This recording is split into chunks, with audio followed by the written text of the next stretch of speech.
Welcome to KB academy study point. आज हम discuss करने वाले हैं डिफेंस मैकेनिज्म।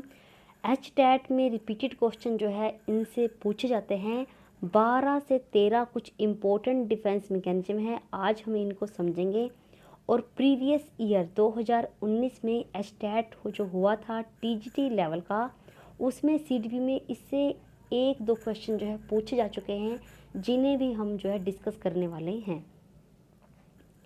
जो क्वेश्चन पिछले साल पूछा गया था इससे ये था कि which of the following is not a defence mechanism, कि इनमें से डिफेंस मैकेनिज्म कौन सी नहीं है।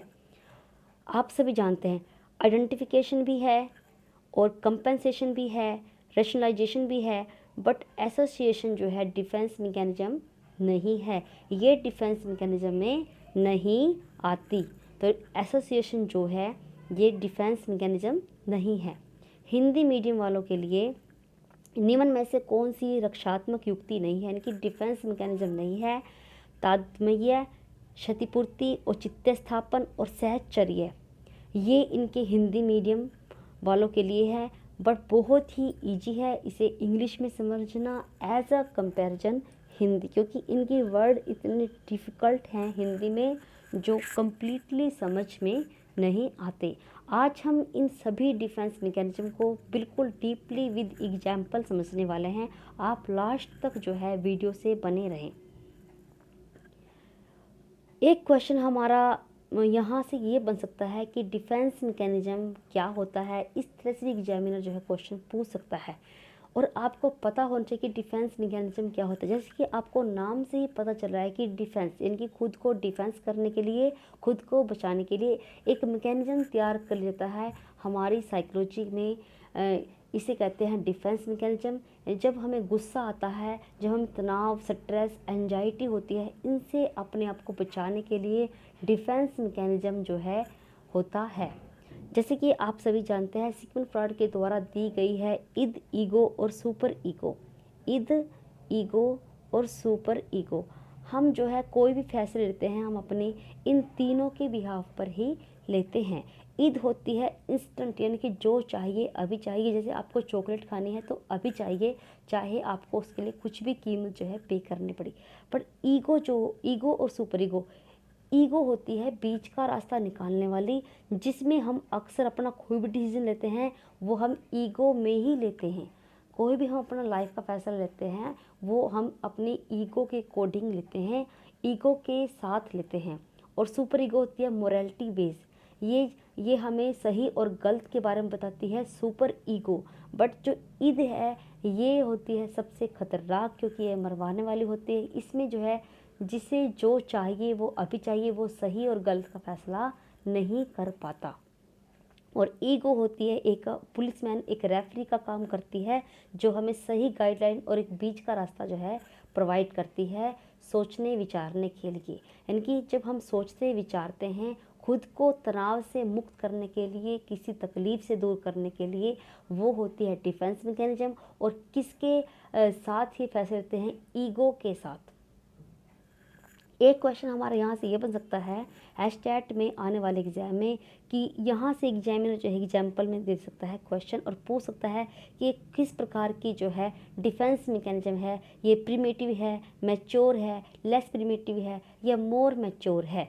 ये आपको बहुत ही ध्यान से याद करनी है। जो प्रिमिटिव है, यानी कि जो प्राथमिक लेवल पर आती है, जो पहले लेवल पर आती है, वो है denial, regression, acting out, dissociation, compartmentalisation and projection and reaction. ये हमारी है प्राइमरी लेवल की। और लेस प्रिमिटिव यानी कि जो पहली प्राथमिकता जिनकी कम है, और मोर मैच्योर है, ये मोर मैच्योर यानी कि मैच्योर से भी ज़्यादा है। रिप्रेशन, डिस्प्लेसमेंट, इंटेलेक्चुअलाइजेशन और रैशनलाइजेशन और अनडोइंग। और मैच्योर में कौन सी आती है? सब्लिमेशन और कंपेंसेशन। कि आपको एजिटी ऐसे के ऐसे ही याद करनी है कि प्रिमेटिव कौन सी है, लेस प्रिमेटिव और मोर मैच्योर कौन सी है, और मैच्योर कौन सी है। अब इन्हें जो है ध्यान से समझेंगे कि डिनाइल क्या होती है। डिनाइल होती है बिल्कुल ही मना कर देना किसी काम को करने से। जैसे चोरी करना है, आपको पता है कि चोरी करना गलत है, जैसे क्लासरूम में बच्चा चोरी करता है तो उसे पनिशमेंट जो है टीचर देती है, तो उससे बचने के लिए जो है बच्चा पहले ही बिल्कुल ही मना कर देता है, चाहे उसके लिए से कोई भी कीमत चुकानी पड़े पर वो चोरी नहीं करता। यानी कि डिनाइल, जब हम किसी काम को करने से बिल्कुल ही मना कर देते हैं क्योंकि हमें पता है इस काम को करने से हमें जो है बड़ा नुकसान होने वाला है, एक बड़ा स्ट्रेस जो है हमारे माइंड में आ सकता है, तो जब हम उस काम को करने से मना कर देते हैं होता है डिनाइल, यानी कि पूरी तरह से जो है मना कर देना। दूसरा होता है रिग्रेशन। रिग्रेशन क्या होता है, यहाँ से क्वेश्चन जो है एस्टेट में प्रीवियस ईयर कई बार एग्जाम्पल देकर एग्जामिनर जो है पूछता है कि जैसे पूछता है कि बच्चा बिस्तर गीला करता है तो वो कौन सी डिफेंस मैकेनिज्म के अंदर आता है, या बच्चा अपने से कम उम्र के बच्चे की तरह बिहेव कर रहा है तो वो कौन सी डिफेंस मैकेनिज्म में आता है, रिग्रेशन। रिग्रेशन में जैसे बच्चा सोते सोते बिस्तर गीला कर देता है डर की वजह से, तो या कई बार इतना बड़ा बच्चा होता है और वो घर आकर टेस्ट में कम नंबर आने पर सुबह सुबह कर एक छोटे बच्चे की तरह होता है, तो वो कौन सी मैकेनिज्म है, डिफेंस मैकेनिज्म। और डिनाइल में वो बिल्कुल बिल्कुल ही पूरी तरह से मना कर देता है कि मुझे ये काम जो है नहीं करना है। वो खुद को अपने आप को दूसरों से क्या कर लेता है, अलग कर लेता है कि मुझे एक काम बिल्कुल नहीं करना है। Acting out. एक्टिंग आउट क्या होता है, एक्टिंग आउट में सीधा नहीं कहते, इनकी सीधा जो है करके नहीं दिखाते और उसके ऊपर ब्लेम की वजह से अपना गुस्सा किसी और चीज़ पर निकालते हैं। जैसे जैसे कई बार हमें किसी पर गुस्सा आता है पर हम उसे सीधा उसके ऊपर मारते नहीं हैं, उसे कुछ बोलते नहीं हैं, सीधा उसके ऊपर ऐसे कई बार बुक फेंक देते हैं, कुछ और सामान उसके ऊपर फेंक कर मार देते हैं, उसके पास फेंक देते हैं, सीधा उसे हिट नहीं करते। या फिर कई बार देखते हैं कि घर में थोड़ा सा बीच में अगर तनाव होता है तो दीवार में पंच कर देते हैं, तो वो होता है एक्टिंग आउट। जब सीधे होकर कुछ कहने की बजाय तुम अपना गुस्सा किसी और चीज़ पर उतारते हो, वो होता है एक्टिंग आउट। यहाँ से भी जो है स्टैट में क्वेश्चन जो है एग्जामिनर एग्जाम्पल देकर पूछ लेता है कि जब डायरेक्ट जो है एक्शन होता है अपने रिस्पॉन्स के बजाय, वो कौन सा होता है, एक्टिंग आउट। डिसएसोसिएशन क्या होता है कि खुद को अपने आप को दूसरों से अलग कर लेना। इसका एग्जाम्पल ये बनता है जैसे कि हमें पता है कि ये संभव नहीं है, जैसे कि हम सपना देते हैं कि हमारी गवर्नमेंट जॉब लग जाए और हम तैयारी ही नहीं कर रहे हैं, हमें पता है कि पॉसिबल नहीं है क्योंकि हम तैयारी नहीं कर रहे हैं, उसके बाद भी हम जो है एक फैंटेसी वर्ल्ड, एक डे ड्रीम देखते हैं कि हम ऐसा हो गया ऐसा हो गया, जबकि वास्तव में ऐसा कुछ भी नहीं है। डी एसोसिएशन क्या होता है कि खुद को अपने आप को दूसरे से अलग करके अपनी इच्छा के अकॉर्डिंग सोचना, उसी तरह से बिहेव करना, खुद को अपने आप को एक आरामदायक जीवन देने के आरामदायक जो स्ट्रेस से दूर करने के लिए ये एक डिफेंस मैकेनिज्म है। जो कि प्रीवियस ईयर पूछा गया था एसोसिएशन था, वो कि एसोसिएशन होता है कि एसोसिएशन जो है डिफेंस मैकेनिज्म नहीं होता, डिस एसोसिएशन होता है खुद को अपने आप को दूसरों से अलग करके अपना अलग एक डे ड्रीम लेना, फैंटेसी वर्ल्ड में रहना कि हाँ बहुत अच्छा है सब कुछ, या नींद में चलना जो है इसके एग्जाम्पल है। अगर एग्जामिनर जो है एग्जाम में क्वेश्चन पुट करता है कि नींद में चलना किस प्रकार की डिफेंस मैकेनिज्म है, ये डिसोसिएशन डिफेंस मैकेनिज्म है। कंपार्टमेंटलाइजेशन, जो कंपार्टमेंट है इसकी एक ट्रिक याद करिए कि कंपार्टमेंट यानी कि खुद को एक कंपार्ट के अंदर आपको जो है मान लेना कि खुद हम किसके अंदर, एक कंपार्ट के अंदर, यानी कि खुद क्या है, हम अलग है, दूसरों से अलग होकर व्यवहार करना, ये हमारी रिमूव करता है हमारी या अवॉइड करता है एंजाइटी को। डिफेंस मैकेनिज्म ये एक सब कॉन्शियस साइकोलॉजिकल डिफेंस मैकेनिज्म है, ये एक सब कॉन्शियस डिफेंस मैकेनिज्म है, साइकोलॉजी डिफेंस मैकेनिज्म है। कंपार्टमेंटलाइजेशन यानी कि खुद को आइसोलेट करना, दूसरों से अलग करना। जैसे कि एक होनेस्ट पीपल है, उसने सारी उम्र जो है होनेस्टी से काम किया है, पर वो इन सारे काम जो है होनेस्टी से करता है, बस इनकम टैक्स में वो चीटिंग कर लेता है, तो वो खुद को मोरालिटी से अलग कर लेता है कुछ समय के लिए। या इसका एक एग्जाम्पल ये बनता है जैसे कई बार हम देखते हैं कि कई लोग जो है पार्टी या कहीं पे भी जाते हैं तो 4 लोगों के बीच में नहीं बैठते, बल्कि खुद को सेपरेट करके बैठते हैं, क्योंकि उन्हें पता है कि जो दूसरे लोग हैं उनमें कुछ ना कुछ जो नुक्स निकालेंगे, इनसे उन्हें गुस्सा आएगा, स्ट्रेस पड़ेगा, तो वो इनसे बचने के लिए इस डिफेंस मैकेनिज्म का यूज करते हैं, कंपार्टमेंटलाइजेशन का। प्रोजेक्शन क्या होता है? प्रोजेक्शन होता है दूसरे के ऊपर अपना ब्लेम थोपना कि मैं फेल क्यों हुआ हूँ, क्योंकि टीचर अच्छी नहीं थी, या फिर बोल देते हैं कि पिछले साल एस्टेट में काफ़ी सारा घमासान हुआ था पीजीटी एग्जाम में, कि पेपर जो है लेट स्टूडेंट को दिया गया था। हालांकि सच्चाई है, फिर भी हम इसके एग्जाम्पल ले लेते हैं कि 2-3 नंबर से जो कैंडिडेट फेल हुए थे पिछले साल, उनका यही कहना था कि हमें जो है पेपर 30 मिनट लेट मिला। यानी कि प्रोजेक्शन क्या होता है? दूसरे के ऊपर अपना ब्लेम थोपना।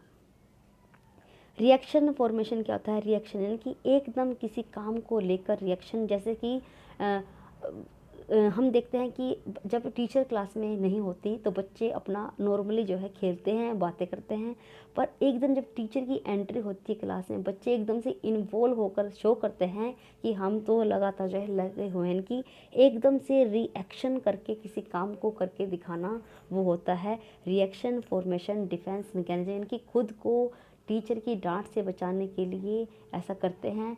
अगर रियल लाइफ में देखा जाए तो कई बार हम एकदम से जब हम जो स्ट्रेस में होते हैं और उस स्ट्रेस को रिमूव करने के लिए हम एकदम से जो हमारी प्रॉब्लम है उस पर एकदम से एक्शन लेते हैं, वो होता है रिएक्शन फॉर्मेशन।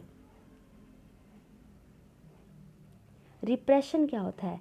इसमें आप रिप्रेशन और रिग्रेशन में बहुत ही बच्चे जो है कंफ्यूज होते हैं।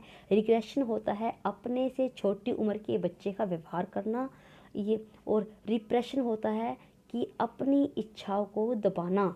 जैसे कि एग्जांपल हम देखते हैं कि जो लड़कियां होती हैं मोस्टली बड़े बड़े ड्रीम लेती है, हम ये करेंगे वो करेंगे, पर जब उनकी शादी हो जाती है और उन्हें वही गृहस्थी संभालनी पड़ती है तो अपनी पिछली बातों को याद नहीं करना चाहती, उन्हें क्या करती है? रिप्रेस करती है, उन्हें दबाती है। जब अपनी खुद की इच्छाओं को दबाया जाता है दुख से दूर होने के लिए, वो होता है रिप्रेशन। डिस्प्लेसमेंट क्या होता है? डिस्प्लेसमेंट जैसे कि आपको नाम से ही पता चल रहा है, डिस्प्लेस कर देना। जब हम अपने गुस्से को अपनी नाराज़गी को दूर करने के लिए दूसरा रास्ता अपनाते हैं, जैसे कि हम देखते हैं कि अगर बॉस ने ऑफिस में हमें डांट दिया है तो हम उसका गुस्सा घर पर आके बच्चों पर उतार देते हैं, वो होता है डिस्प्लेसमेंट डिफेंस मैकेनिज्म। यानी कि अपने तनाव को दूर करने के लिए बाहर किसी चीज़ का गुस्सा किसी दूसरी चीज़ पर जब उतार जाता है, वो होता है डिस्प्लेसमेंट डिफेंस मैकेनिज्म। इंटेलेक्चुअलाइजेशन क्या होता है? जैसे कि आपको नाम से ही पता चल रहा है कि इंटेलेक्चुअल की आंतरिक, बिल्कुल अंदर से किसी चीज़ के लिए अपने आप में अपने लफ्ज़ों में बयान करना होता है इंटेलेक्चुअलाइजेशन। जैसे कि किसी को प्रपोज करना या कुछ एक्सप्लेन करना अपनी वाइफ के बारे में या अपने पार्टनर के बारे में। यानी कि जब खुद से अपने अंदर से किसी चीज़ के बारे में एकदम बोलते हैं, वो होता है इंटेलेक्चुअलाइजेशन डिफेंस मैकेनिज्म। जब हम अपने गुस्से या तनाव को दूर करने के लिए हम किसी भी चीज़ को अंदर से महसूस करते हैं, वो होता है इंटेलेक्चुअलाइजेशन होता है। एक जो बहुत ही इम्पोर्टेंट है, रैशनलाइजेशन क्या होता है? रैशनलाइजेशन होता है कि जैसे बच्चा बोलता है कि मैंने सिर्फ 2-4 क्वेश्चन की ही नकल मारी है, बाकी तो मेरे को आते थे। और या फिर बच्चा कई बार बोलता है कि मैंने चीटिंग इसलिए की क्योंकि सब चीटिंग कर रहे थे पेपर में, इसलिए मैंने चीटिंग की। या फिर पति कई बार जब पत्नी को 2 थप्पड़ लगा देता है, उसके बाद बोलता है कि ये मेरी नहीं सुनती इसलिए इसको लगा दिए। ये हैं एग्जाम्पल रैशनलाइजेशन के। खुद को बचाने के लिए रैशनलाइजेशन डिफेंस मैकेनिज्म है। अनडूइंग यानी कि जब किसी काम को करने से मना कर देना या करना ही नहीं, वो होता है अनडूइंग। और लास्ट में है और जो बहुत ही इम्पोर्टेंट है, सब्लिमेशन और कंपेंसेशन। इसमें जो डिफेंस मैकेनिज्म बहुत जो इम्पोर्टेंट है, वो एक है हमारी रिग्रेशन, एक रिप्रेशन, एक डिस्प्लेसमेंट और एक रैशनलाइजेशन और एक प्रोजेक्शन और एक है कंपेंसेशन। ये बहुत ही इम्पोर्टेंट है एक सब्लिमेशन, जहाँ से डिफेंस मैकेनिज्म में रिपीटेड एग्जाम में स्टेट में क्वेश्चन पूछे जाते हैं। सब्लिमेशन क्या होती है, मान लीजिए कि उसको उसकी योग्यता के अकॉर्डिंग जो है काम करना। हम देखते हैं कि बच्चे के अंदर ज़्यादा गुस्सा है तो हम उसे एक्टिविटी में डालेंगे, उस फील्ड में डालेंगे जहाँ वो अपनी एनर्जी का पूरा यूज कर सकता है। जैसे हम जानते हैं कि कई बारी किसी बच्चे के अंदर स्टार्टिंग में ही पता चल जाता है कि किस प्रकार की खूबी है, उस खूबी के अकॉर्डिंग उसे जब डाल देता है वो होती है सब्लिमेशन। एग्जाम्पल जैसे किसी को ज़्यादा गुस्सा आता है अतः हम उसे स्पोर्ट में डालते हैं या फिर डांस में डालते हैं, ताकि हमें पता है कि ये वो एक्टिविटी है जहाँ पर अपना पूरा गुस्सा जो है बच्चा उतार सकता है। सब्लिमेशन वो होती है यानी कि उनकी योग्यता के अकॉर्डिंग उन्हें काम जो है देना, उसी एक्टिविटी में इन्वॉल्व करना, वो होता है सब्लिमेशन। जैसे हम देखते हैं कि डांसर के को बहुत ज़्यादा एनर्जी, बहुत ज़्यादा गुस्से के साथ डांस करना पड़ता है, और स्पोर्ट में भी बहुत ज़्यादा गुस्से की होती है, रेसिंग में, रेसलर में। तो ये इस तरह की है सब्लिमेशन कि उन्हें उनकी योग्यता के अकॉर्डिंग कि उन्हें पता है कि इनमें ज़्यादा गुस्सा है, अगर इन्हें किसी और पोस्ट पर बिठा दिया, एज ए क्लर्क बिठा दिया और इतना गुस्सा है तो वहाँ पर ढंग से काम नहीं कर पाएंगे। और कंपेंसेशन क्या होता है, जो बहुत ही इम्पोर्टेंट है कंपनसेशन। जैसे कि कई बच्चे जो कि पढ़ाई में अच्छे नहीं होते, वो अपने आप को किसी दूसरी एक्टिविटी में इन्वॉल्व करके उसमें काफ़ी सक्सेस प्राप्त कर लेते हैं, वो होती है कंपनसेशन। एग्जाम्पल जैसे हम जानते हैं कि एचटेट का एग्ज़ाम होने वाला है, और एचटेट में कई कैंडिडेट ऐसे हैं जिनका खुद का अपना सब्जेक्ट अच्छा नहीं होता, जो 60 मार्क्स का आता है, जो 90 मार्क्स की आती हैं अलग एचटेट में, तो उनमें ज़्यादा जो है फोकस करते हैं, क्योंकि वो एक क्षतिपूर्ति कर लेते हैं, कंपनसेट कर लेते हैं अपने मार्क्स का। अगर हमारे हमारे सब्जेक्ट में कम मार्क्स आए तो हम जो है 90 में से जो 70 मार्क्स जो है प्राप्त कर पाएँ। इस तरह से वो ज़्यादा कंपनसेट कर लेते हैं और ज़्यादा ध्यान देते हैं अपनी अदर सब्जेक्ट पर, ना कि जो अपने सब्जेक्ट पर नहीं देंगे। जो दूसरे हैं, सीडीपी है, लैंग्वेज है, उन पर जो है ज़्यादा ध्यान देते हैं। ये होता है कंपनसेशन का एग्जाम्पल, यानी कि जब कंपनसेशन होता है कि जब बच्चा जो है खुद के काम का दूसरे से मुआवजा निकालने के लिए डिफेंस यूज करता है, जैसे हम करते हैं। इसमें जो इम्पोर्टेंट है वो है रिग्रेशन, डिस्प्लेसमेंट और रिप्रेशन और रैशनलाइजेशन और प्रोजेक्शन और सब्लिमेशन और कंपनसेशन। बहुत ही रिग्रेशन होता है अपने से छोटी उम्र के बच्चे की तरह बर्ताव करना, और प्रोजेक्शन होता है अपनी चीज़ दूसरे के ऊपर, इल्ज़ाम जो है दूसरे के ऊपर थोप देना, अपने आप को जो है ये प्रोटेक्ट करने का काम करता है। और रैशनलाइजेशन होता है कि अपनी गलती को दूसरे के ऊपर एक किस्म का साबित करना, खुद को सही साबित करने की कोशिश करना। रैशनलाइजेशन होता है अपने आप को सही साबित करने की कोशिश करना। जैसे कि बच्चा, मैंने एग्जाम्पल आपको दिया था, बच्चा टीचर को बोलता है कि मैंने इसलिए चीटिंग की क्योंकि सब चीटिंग कर रहे थे। या बच्चा जब पेरेंट्स को बोलता है कि बच्चे बेटा आपके मार्क्स कम क्यों आए, क्योंकि मुझे टीचर अच्छी नहीं थी, यानी कि खुद को बचाने की जब कोशिश करता है। और प्रोजेक्शन होता है जब खुद की गलती को दूसरे के ऊपर थोपता है, जब बच्चा बोलता है कि टीचर ने ढंग से नहीं पढ़ाया तभी मार्क्स कम आए।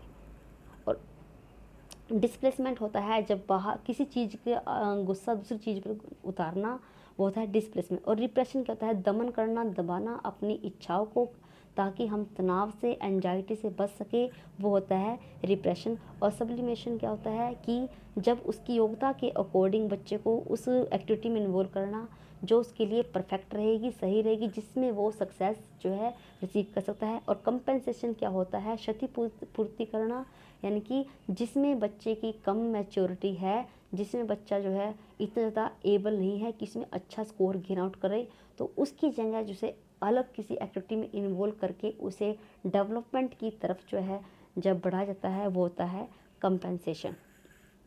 ये कुछ एग्जाम्पल है, कुछ इम्पोर्टेंट जो है हमारी है डिफेंस मैकेनिज्म। डिस्प्लेसमेंट, ऑफिस का गुस्सा घर पे उतारना। रिप्रेशन, पिछली बातों को याद करके दुखी होने से अच्छा है कि उनको भूलने की कोशिश करना। या कोई बच्चा जिसकी डेथ हो चुकी है उनको जो है पेरेंट्स भूलने की कोशिश करते हैं ताकि वो स्ट्रेस और तनाव से दूर रहे। और सब्लिमेशन क्या होता है, जैसे एक बॉक्सर है, पता है कि इसमें गुस्सा ज़्यादा है तो उसे बॉक्सर की लाइन में, रेसलर की लाइन में डाला, ताकि वो अपनी एनर्जी का पूरा यूज कर सके और उसका गुस्सा भी जो कहीं ना कहीं जो यूटिलाइज हो पाए। रिग्रेशन क्या होता है कि अपने से छोटे उम्र की बच्चे की तरह बर्ताव करना, जैसे बिस्तर गीला करना। और एक है रैशनलाइजेशन, जैसे कि इसमें बहुत अच्छा एग्जांपल है कि अंगूर खट्टे, जैसे लोमड़ी कहती है उस स्टोरी में कि अंगूर खट्टे, क्योंकि वो वहाँ तक पहुँच ही नहीं पाई।